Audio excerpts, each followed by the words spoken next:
જય શ્રી કૃષ્ણ મિત્રો, ચોમાસું છે તો લીલા લીલા શાકભાજી બધા આવતા જ હોય છે.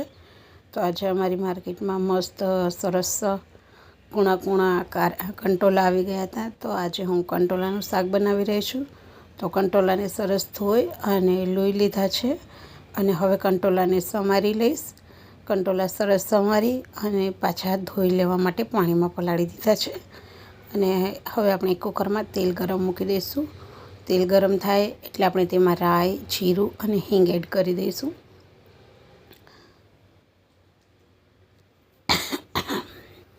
હવે આપણે તેમાં ધોયેલા કંટોલા એડ કરી દઈશું અને કંટોલામાં મસાલો કરીશું. હળદર, મરચું અને ધાણા જીરું અને થોડું નમક પણ એડ કરીશું. અને આપણને જો ગળાશની જરૂર લાગે તો તમે થોડો એવી સાકર ઉમેરી શકો છો. ખટાશ ગળાશવાળું ભાવતું હોય તો એક ટમેટું પણ ઉમેરી શકાય, પણ મેં અત્યારે એક ટમેટું નથી ઉમેર્યું.